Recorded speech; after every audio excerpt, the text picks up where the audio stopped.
En este último día vamos a hablar de algo tan clave como lo que es la maternidad espiritual de María. Porque María, además de ser Madre de Jesús, tiene una maternidad espiritual hacia nosotros. ¿Cómo es eso? ¿Y cómo tiene que ser nuestra fe, devoción hacia ella? La espiritualidad mariana, el culto mariano hacia ella, ¿cómo tiene que ser? Por lo tanto, dos partes va a tener nuestra exposición. La primera, subrayando cuál es la maternidad espiritual de María, no solo hacia Jesús, sino hacia el resto de los cristianos. Y en segundo lugar, cómo debe de ser nuestra devoción, nuestra espiritualidad, nuestro dirigirnos hacia ella. Me centro en lo primero.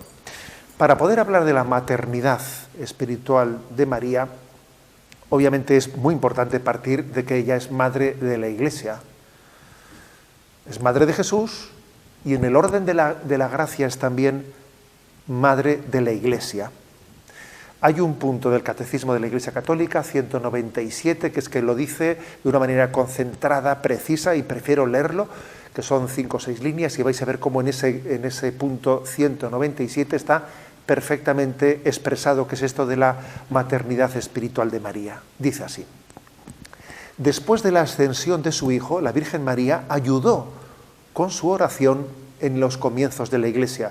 Incluso tras su asunción al cielo, ella continúa intercediendo por sus hijos, siendo por todos un modelo de fe y de caridad y ejerciendo sobre ellos un influjo salvífico que emana de la sobreabundancia de los méritos de Cristo.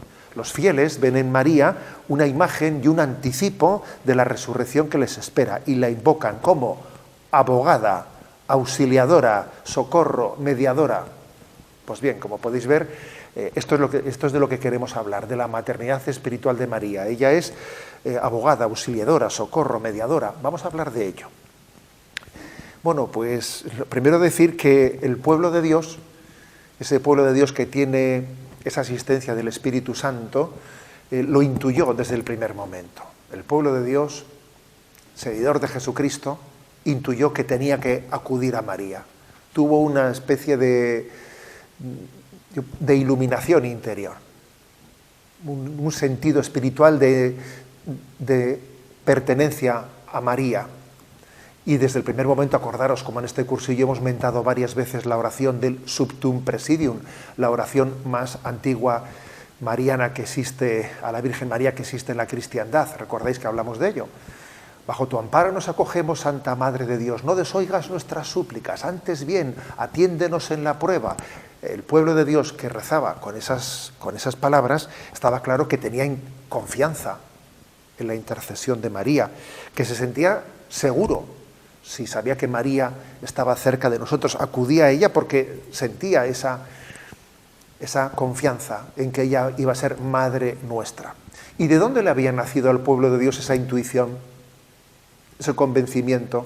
Pues le había nacido pues desde la lectura de las Sagradas Escrituras, obviamente. El pueblo de Dios había escuchado en Juan 19, versículo 25, había escuchado pues cómo Jesús había encomendado al discípulo, a la madre, y a la madre al discípulo: mujer, ahí tienes a tu hijo, cuídalo. Hijo, ahí tienes a tu madre, tómala en tu casa y déjate cuidar por ella. El pueblo de Dios había estado atento a ese momento y sabía que eso que había pasado entre María y Juan, había pasado entre María y cada uno de nosotros.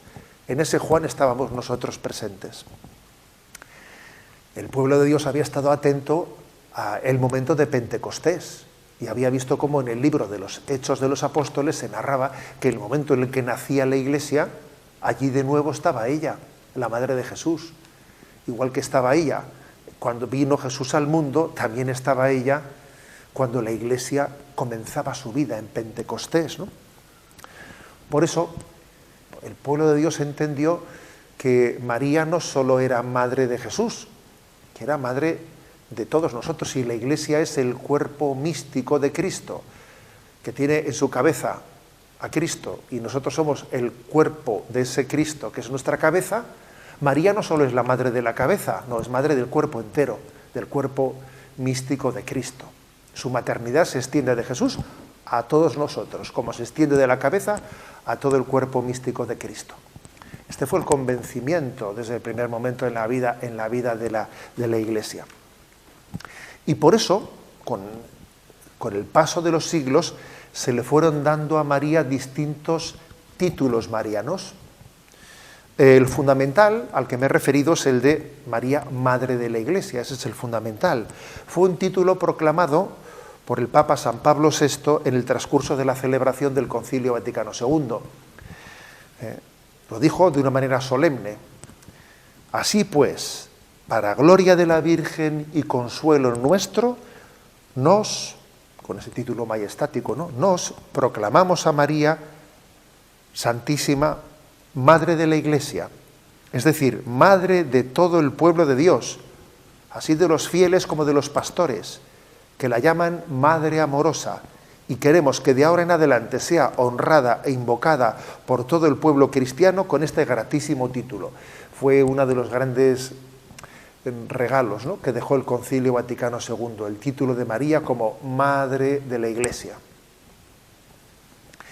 Bien, pero ligado a este título de María como Madre de la Iglesia, que fue proclamado, digamos, solemnemente en el Concilio Vaticano II, había también otros títulos, otras invocaciones a María muy ligadas, ¿no?, como era la de mediadora. Sí, previamente María había sido invocada como mediadora. San Bernardo, ese gran enamorado de María, pues en el siglo XII había subrayado ese título: María es mediadora, mediadora.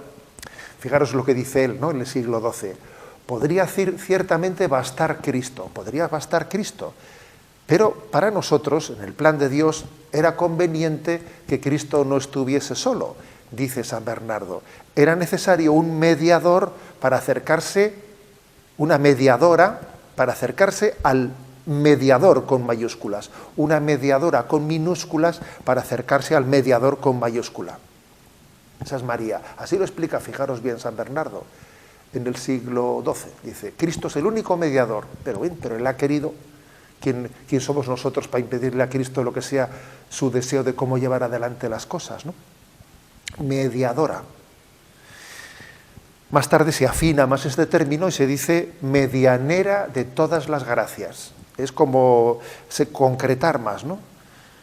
Y así, por ejemplo, León XIII y San Pío X, ¿no?, dicen que todas las gracias obtenidas en la redención se nos otorgan a través de María, medianera de todas las gracias.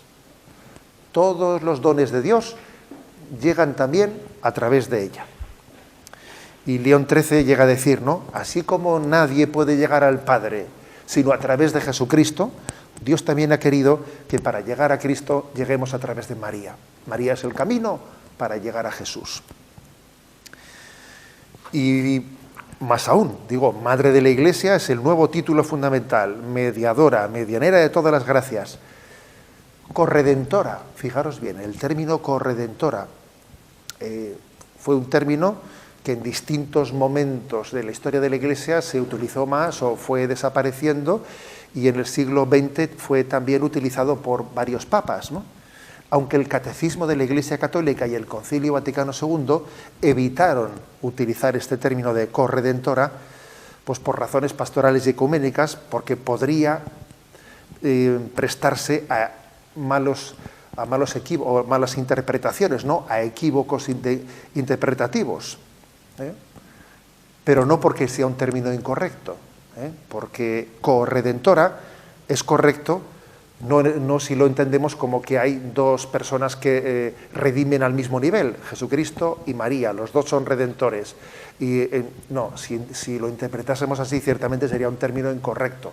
El único redentor es Jesucristo, y por lo tanto la expresión corredentora tiene otra expresión, ¿no? La expresión de corredentora quiere subrayar la cooperación de María con su profunda fe en la redención de Jesucristo.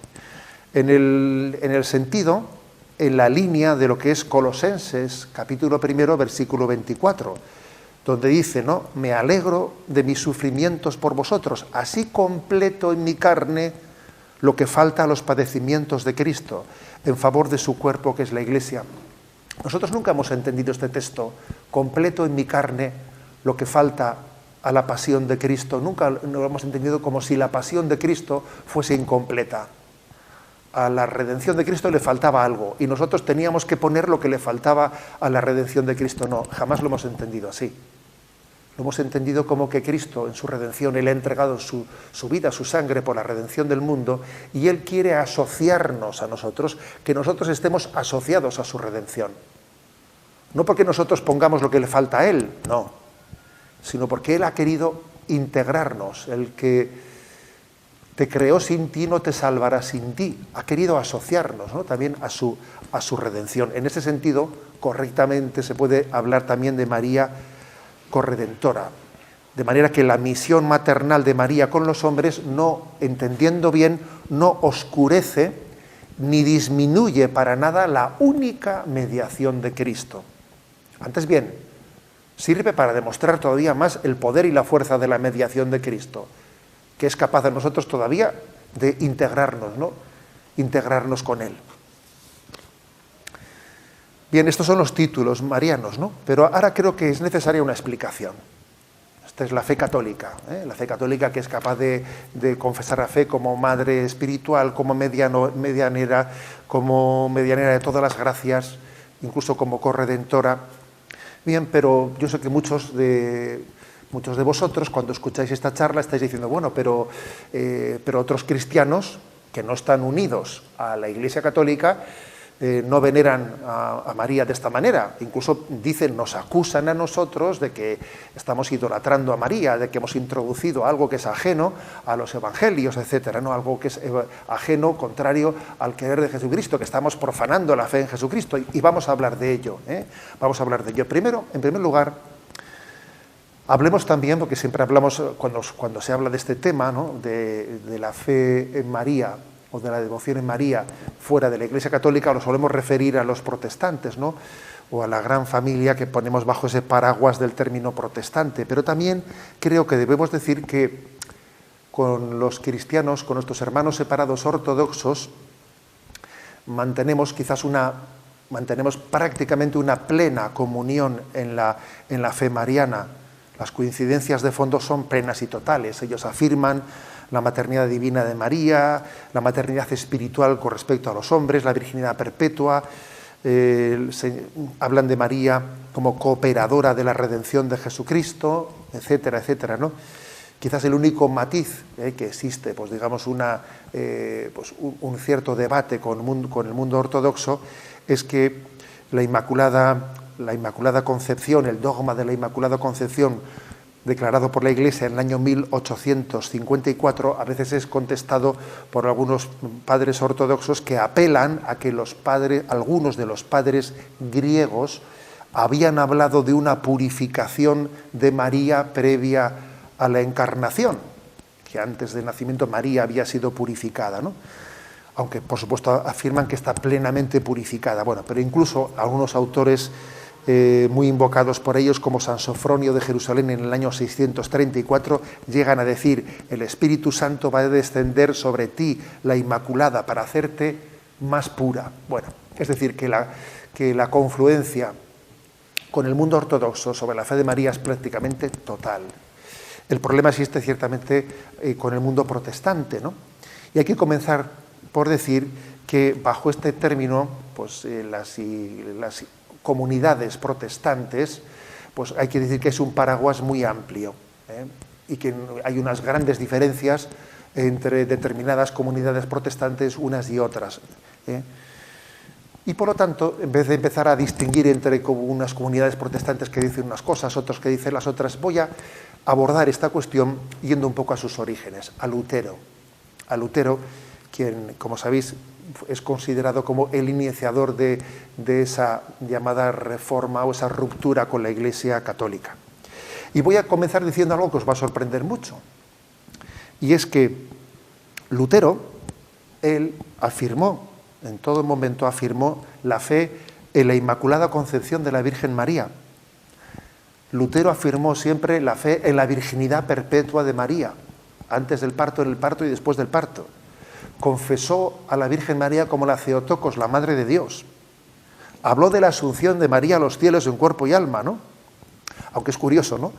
Él habló de la asunción corporal de María a los cielos en cuerpo y alma, y curiosamente la explicó como parte del propósito divino para sustraer el cuerpo de María de la veneración de los fieles, para que no hiciesen reliquias con su cuerpo, ¿no? Porque él era muy contrario a las reliquias. Entonces dice que María que fue ascendida a los cielos en cuerpo y alma para no hacer reliquias con su cuerpo. Bueno, pero confesó también ello, ¿no?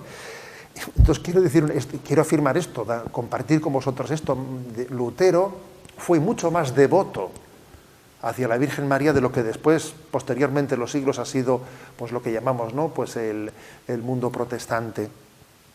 Entonces, ¿dónde estuvo la dificultad de Lutero hacia la Virgen María? La dificultad fundamental de Lutero hacia la Virgen María no estaba tanto hacia ella, sino hacia el conjunto de la relación de un cristiano, de un cristiano con los santos. Con los santos. Era más bien una dificultad de tipo, digamos, de fondo, sistemática, porque Lutero dice que la salvación acontece, es una iniciativa de Dios que acontece por parte del hombre de una manera completamente pasiva, que el hombre no colabora con la salvación. Él dice, el hombre se justifica por la fe y no por las obras. Nosotros no colaboramos con las obras a la salvación. La salvación es meramente pasiva, no es activa. No existe mérito alguno por nuestra parte en la salvación de Dios. Y esto, por lo tanto, conlleva un no rotundo a la colaboración activa de María. La fe católica, sin embargo, siempre ha afirmado que María colaboró con Dios en el momento de la encarnación. Su sí, el sí de María, se hizo necesario para que Dios salvase al mundo. Acordaros de ese episodio bellísimo, ¿no? Ese momento en el que San Bernardo le dice a María, esta es una oración, ¿no?, de una de las obras de San Bernardo, el que dice, mira María, que el ángel está postrado delante de ti, mira María, que espera tu sí, no retardes tu sí es necesario para nosotros, ¿no?, para que abras la puerta para la salvación de Dios. Bueno, el sí de María se hizo necesario, Dios quiso que fuese también, ¿no?, necesario para la salvación del mundo. Los hombres se salvarían por Cristo, no por María, por Cristo, pero con la cooperación de María. Y esto se prolonga actualmente en el cielo. Bueno, pues por lo tanto, ¿no?, este era el problema de partida. Esa concepción de que Lutero entendía la salvación como algo meramente pasivo. El hombre es Dios salva y el hombre es salvado y no colabora en esa salvación. Y esto provocó que, aunque en un primer momento Lutero admitía la imagen de María como intercesora, porque claro, él veía los evangelios y me diría, bueno, María ha intercedido delante de Jesús en las bodas de Cana de Galilea. No podía negar que María era intercesora, pero rechazaba que fuese medianera o que fuese abogada. Y como he dicho antes, el motivo de ese rechazo pues era, por una parte, desde ese punto, podríamos decir,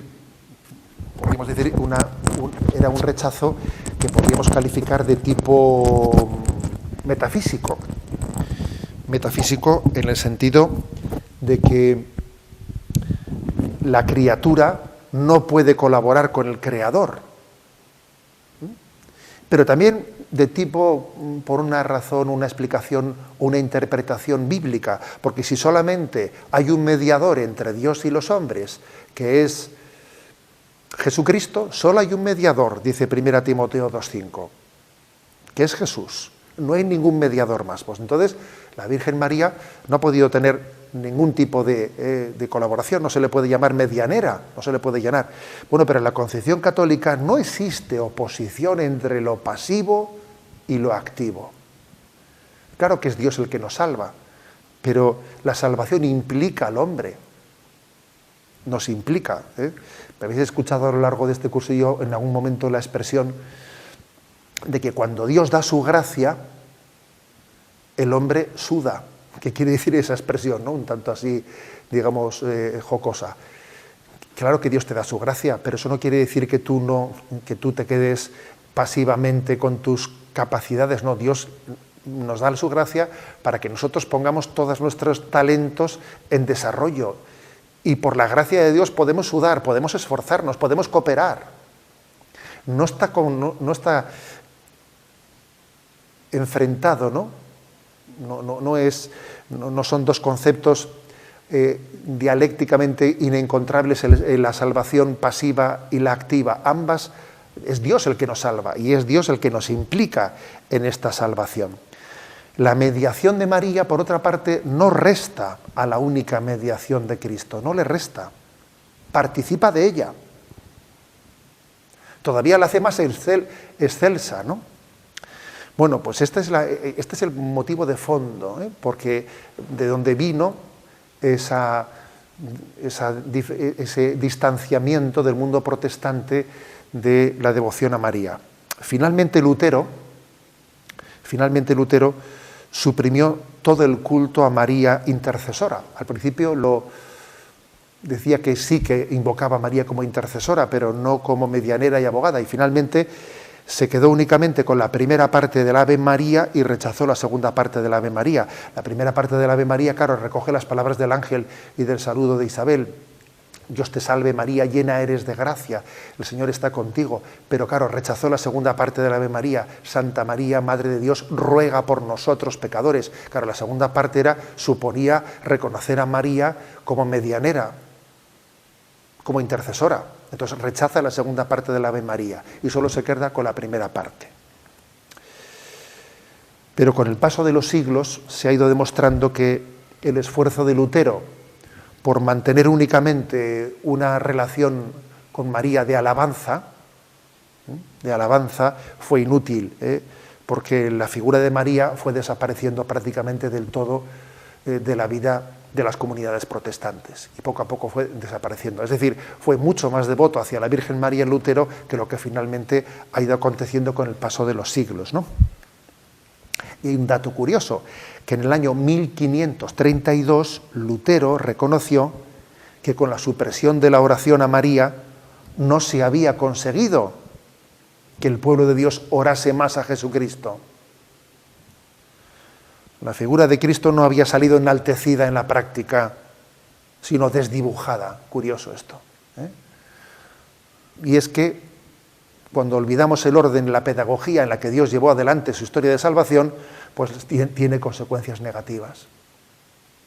Dios quiso que María fuese una ayuda para centrarnos en Jesucristo. Si quitamos a María, nos centramos menos en Jesucristo. No nos centramos más, nos centramos menos. Bien, es verdad, hay que decir que gracias a Dios, ¿no?, también en el movimiento ecuménico se han dado pasos importantes, ¿no?, y que hay algunos, como he dicho antes, bajo ese paraguas que hablamos de las comunidades protestantes, hay grandes diferencias entre ellos, ¿no? Pero también ha habido pues algunos sectores del mundo protestante que han redescubierto, ¿no?, en la segunda mitad del siglo XX la figura de María y la importancia de ese culto a María, ese culto de alabanza, cuando menos. Bien, por lo tanto, pues bien, he hecho este pequeños cursus de cómo fue esa herida de la ruptura del mundo protestante, también en lo que a nuestra fe en la Virgen María se refiere. Y retomando el hilo que estábamos exponiendo, hay que decir que el Concilio Vaticano II subraya la importancia de la maternidad, de la colaboración que tuvo María, que tiene María, a través de su maternidad espiritual. Y así, la Lumen Gentium dice que así como Eva había contribuido a la muerte de todos, a la muerte espiritual del género humano, María contribuye a la vida de todo el género humano, no de una manera meramente pasiva, sino también colaborando activamente con su obediencia. Y una vez asunta a los cielos, no ha dejado su oficio salvador, sino que se prodiga, ¿no?, en una intercesión continua por todos nosotros. La misión maternal de María hacia los hombres de ninguna manera oscurece o disminuye la única mediación de Jesucristo. Antes bien, me lo habéis escuchado varias veces ya, todavía remarca más su eficacia, ¿no?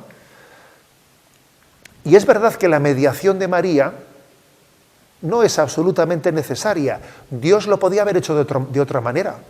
Esto es importante decirlo. Dios podía haber llevado adelante su salvación sin que la mediación de María fuese necesaria para nada.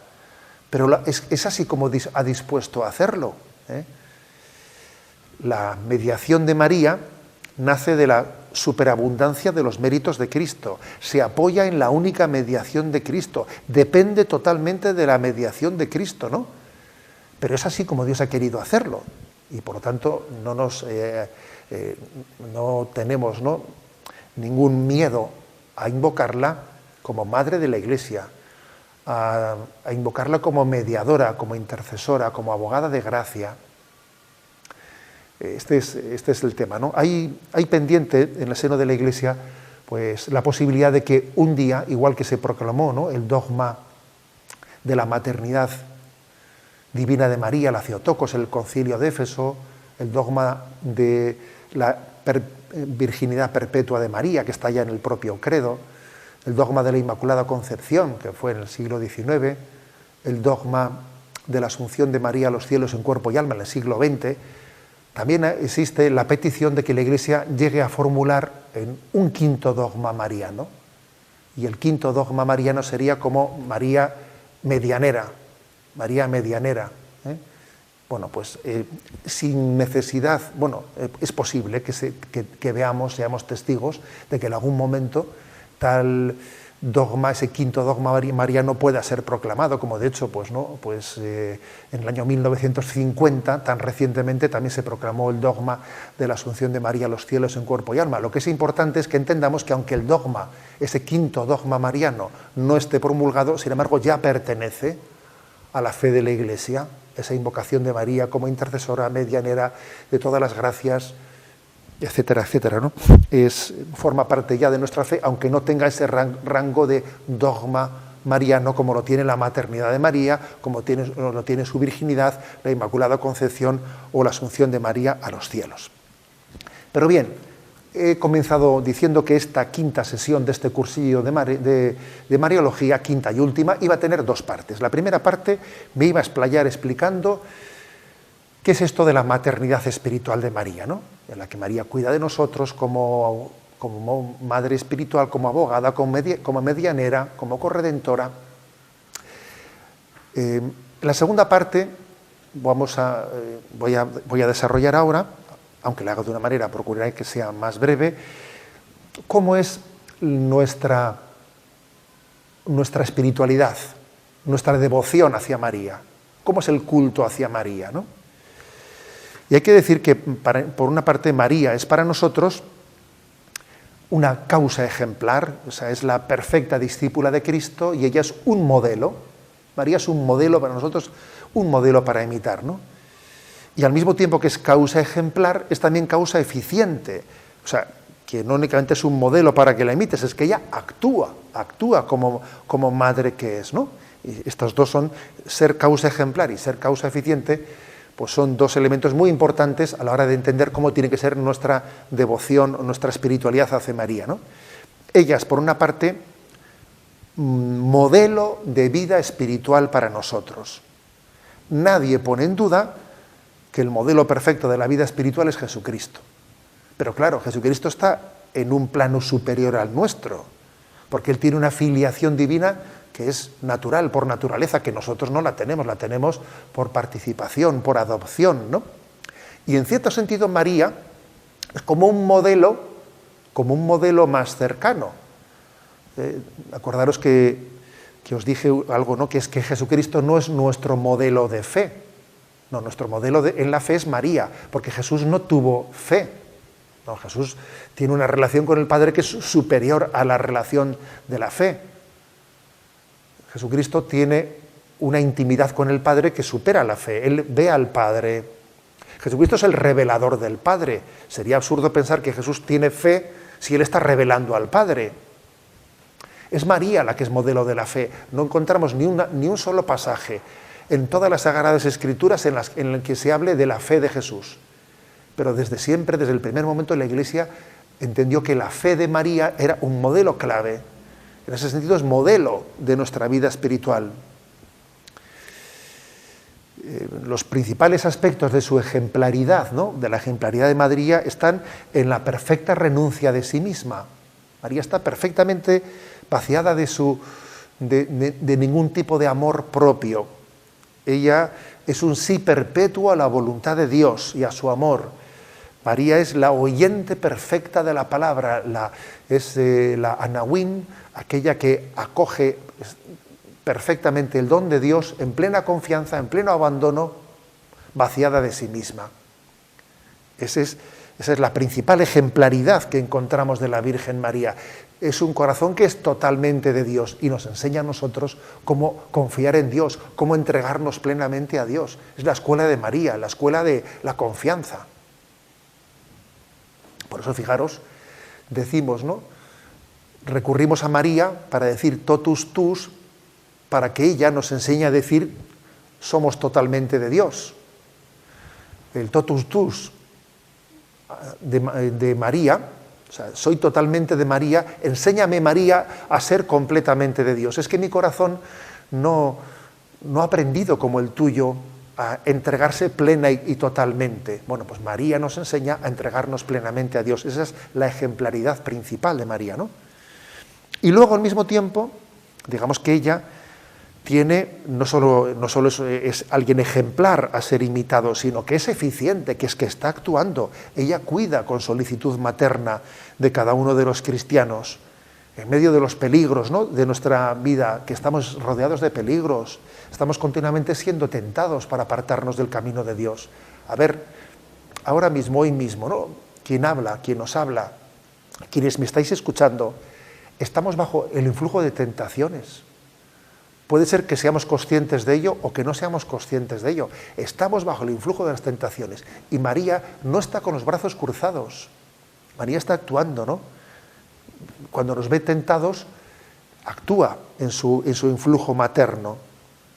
Luego, si esto es así, si su acción protectora, maternal, hacia nosotros es continua, si ella es madre de nuestra vida espiritual, si ella está cuidando de nuestra vida de gracia, porque no quiere que perdamos en ningún momento el vivir en gracia de Dios, María lucha para que no perdamos la gracia de Dios, para que no caigamos en el pecado, lucha para que ningún hijo, ¿no?, le sea arrebatado de las manos de Jesucristo.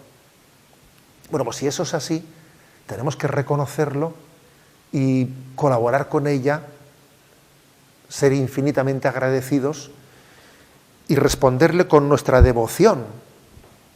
La devoción a María, la devoción mariana, la espiritualidad mariana, ¿no? Esto es importante, que sea quizás la guinda con la que termine este curso de Mariología, ¿no?, el que nos estamos prodigando, ¿no? Permitidme un matiz, una distinción. Distingamos entre devoción a María y devociones. La devoción a María es la actitud interior de cada cristiano, que tiene que ser común a todos los cristianos, porque si a todos los cristianos nos ha llegado la salvación de Cristo, ¿no?, por la colaboración de María y a través de ella, con su participación, hombre, pues esa devoción a María tiene que ser una actitud de agradecimiento de todos nosotros, ¿no?, de reconocimiento del don de María, de dejarnos reconocerla como madre siempre actuando, como en las bodas de Caná de Galilea, y agradecérselo, ¿no?, para así dejarnos cuidar mejor por ella, ser más dóciles, ¿no? O sea, déjate cuidar, déjate querer por María. Esta es la devoción. Y luego están las devociones. Bueno, las devociones obviamente son muchas, son diversas. Hay devociones pues a distintas advocaciones de la Virgen, la devoción a la Virgen del Carmen, otras, bueno, hay multitud de devociones, ¿no?, a la Virgen María. Y las devociones son libres y variadas. Así como la devoción en singular, esa actitud interior, tiene que ser común a todos nosotros.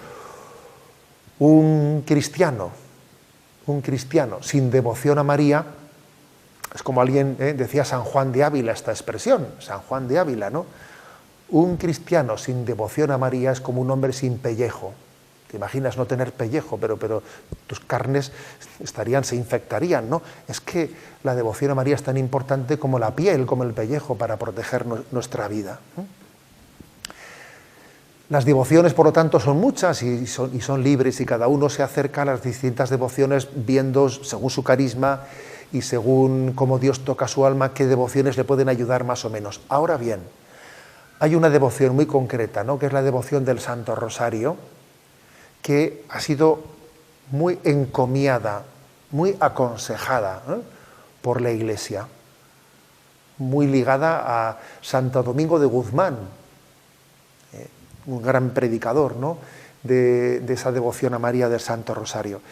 San Juan Pablo II, él publicó una carta apostólica en el año 2002 llamada Rosarium Virginis Mariae. Y pues bueno, sería precioso que como fruto de este cursillo de Mariología, pues leamos o releamos esta carta apostólica. Ya sabéis que hoy en día es muy fácil buscar las cosas por internet, el que no lo tenga en su biblioteca.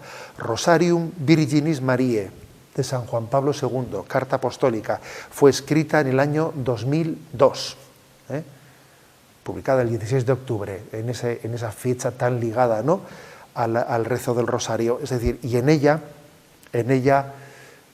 pues San Juan Pablo II revela un corazón totalmente enamorado de la Virgen. ¿Cuántos rosarios, no?, desgranó San Juan Pablo II? ¿Cuántos rosarios desgranó San Pío de Pietrelcina? Cuantísimos rosarios. ¿Cuántas Ave Marías? ¿Cuántas Aves Marías, no? Y Juan Pablo II insiste, ¿no?, la importancia de reafirmar, volver y volver. No nos cansamos de repetir lo mismo, igual que no nos cansamos de repetir te quiero a nuestra madre. ¿Cómo te vas a cansar de decirle te quiero? La eternidad se nos va a quedar corta, ¿no?, para decirle a nuestra madre que le queremos y gracias por habernos cuidado. Por lo tanto, no podemos hacer nada mejor en esta vida que desgranar las Ave Marías en ese rezo del Santo Rosario. En esa carta apostólica, Rosarium Virgine Mariae, él nos ofreció el gran regalo, la gran sorpresa de los misterios luminosos del Santo Rosario. Añadió a los misterios gozosos, dolorosos y los gloriosos los misterios luminosos, ¿no?, sabiendo que era una nueva forma de conocer la vida de Jesucristo desde los ojos de María. María nos permite, ¿no?, nos hace participar de su contemplación para conocer mejor la vida de Jesucristo, conocer los evangelios desde los ojos de María. Eso es lo que nos permite el rezo del Santo Rosario. Pues bien, recordemos algo importante, y es que San Pablo VI, el Papa Pablo VI, tras la celebración del Concilio Vaticano II, unos años después, publicó la encíclica Marialis Cultus, Marialis Cultus, en la que daba una explicación bien centrada teológicamente sobre cómo el culto de María es entendido por los católicos, ¿no? El punto 198 del Catecismo de la Iglesia Católica explica esto con precisión. Dice, ¿no?, en el fondo es un buen resumen de lo que esa encíclica Marialis Cultus dijo. ¿Cómo es el culto a María? Aquí está bien recogido.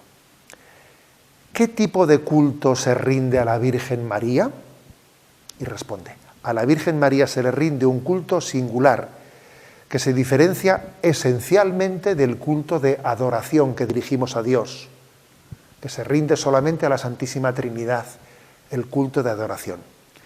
Y este culto de especial veneración que dirigimos a la Virgen María, encuentra su particular expresión en las fiestas litúrgicas dedicadas a la Madre de Dios y en la oración mariana, como el Santo Rosario, compendio de todo el Evangelio. Este es el punto, fijaros, ¿no?, el punto 198 del compendio del Catecismo de la Iglesia Católica. El culto a María, lejos de ser una invención nuestra, estaba profetizado en la Sagrada Escritura. Acordaros Lucas 1,48. Te llamarán bienaventurada todas las generaciones. A ver, cada vez que rezamos el rosario, estamos cumpliendo la profecía. Te llamarán bienaventurada todas las generaciones. Y tenemos muy claro esa diferenciación entre el culto de latría o de adoración, que solamente se dirige a Dios. Nosotros no adoramos a María, solo adoramos a Dios, al Padre, al Hijo y al Espíritu Santo. Y sabemos muy bien que tanto a María como a los santos tenemos un culto de veneración. Veneramos a la Virgen María, no le adoramos, le veneramos, ¿no? Le veneramos por los dones que Dios ha derramado en ella y en el resto de los santos, por el influjo salvífico tan beneficioso que tiene en nuestras vidas. Es que si no seríamos unos desagradecidos.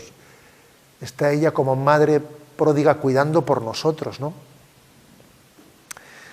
Es cuestión de agradecimiento, es cuestión de sensibilidad y de agradecimiento, como a veces nos ocurre, ¿no?